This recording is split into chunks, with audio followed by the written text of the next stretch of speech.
Hi, everybody. Welcome to GameSpot. My name is Jana Choa, and I'm joined by Jordan Ramey, and we checked out the PS5 Pro. Jordan, you got more hands-on time. What did you think of your time with the PS5 Pro?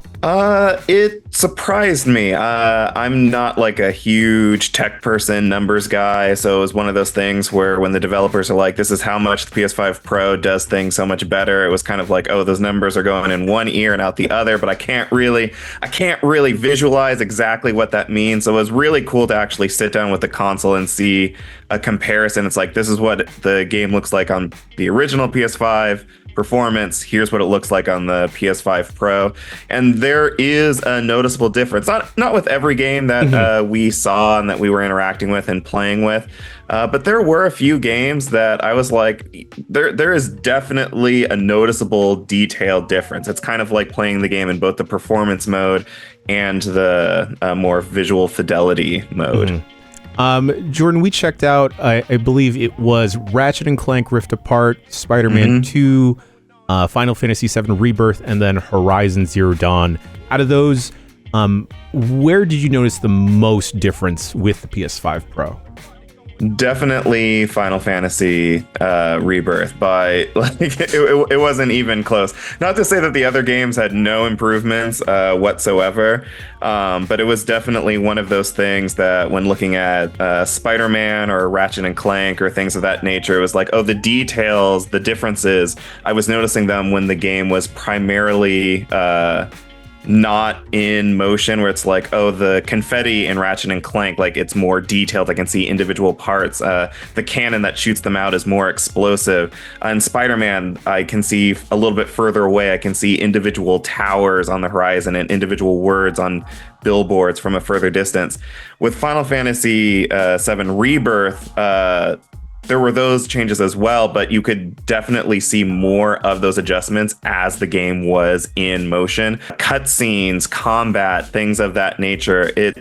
I'm not going to be like, oh, it's a completely different game. Like if you played Rebirth once, you should play it again to see how different it is. But it definitely was one of those things that looking at, I'm like, oh, as someone who has not completed Final Fantasy VII Rebirth, this is the way that I would prefer to play through the entire experience on the PS5 Pro. It just looks so much better. Yeah, I noticed a sticking point that the developers were pointing out to the both of us is how much more of the pores you can see on all the characters. Specifically, Barrett looked very much more impressive, like his facial structure, the wrinkles, the pores, the facial hair, and the stubble. Gameplay-wise, it felt pretty solid, right? Yeah. It's one of those things that's always hard to tell. Like these games already look so pretty already. They already run so well in performance mode. That's very difficult to notice the small changes in motion. But you can definitely see like the particle effects are a little bit clearer when characters are moving. There's just a little bit more detail, a little bit less tearing and smudging between the animations. It's just crisper. Like I said before, it's getting the benefits of the performance mode with the visual fidelity of fidelity mode, which is just a lot better on games like Final Fantasy VII Rebirth.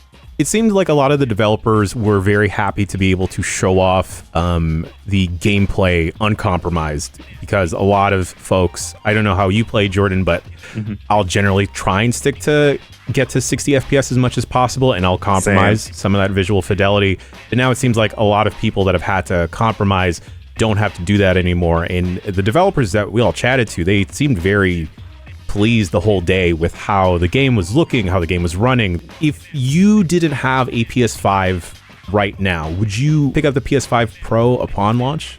I'd be very tempted, I think, to pick up the Pro if I didn't have a original PS5. For those who already have a PS5, I don't think that upgrade is necessarily worth it. Is such a dirty way of phrasing it, but it's a $700 console, and your games still, I think, will run just fine in performance mode on the original PS5. Pulling from the few like snippets of conversation that we had, like with people from PlayStation who were there in attendance at the event, like they were kind of going into the fact that developers are always trying to like push the envelope to go as far as they can.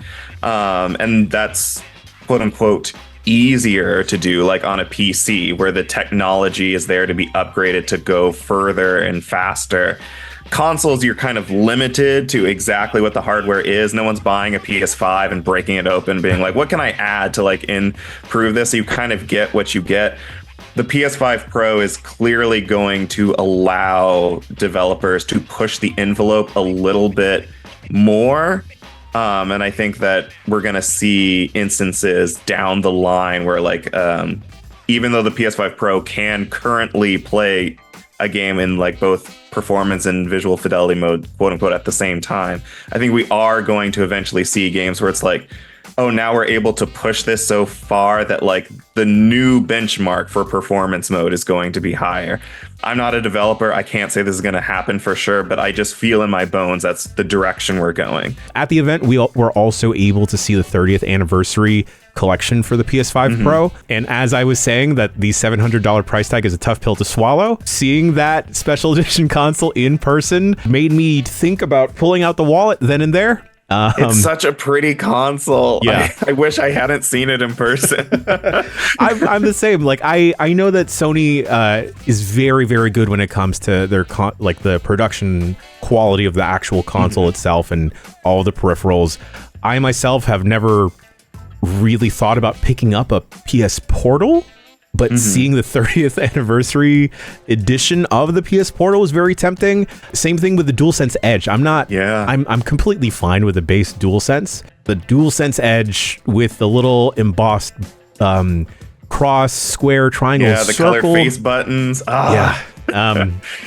And also hearing that the 12,000 limited edition models, it's that specific number because it is the anniversary date. I'm not a collector, but I can see myself wanting to get this specific thing because PlayStation was one of the first consoles I grew up with. And that seeing the colored face buttons, Jordan. I feel like we're kind of in agreement, and correct me if I'm wrong, but it definitely feels like this is a console that like if you desperately want it, I see no reason to dissuade you from giving into that impulse and going ahead and buying it.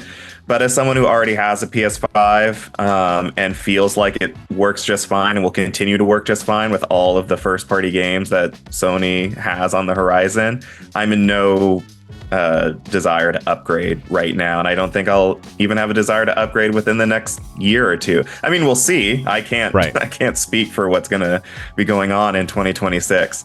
But for now, this kind of feels like something that's it's cool to possibly have, but I don't need it. Yeah, full agreement with you, Jordan. It's someone in our specific shoes and our circumstances, I don't feel the immediate need to upgrade.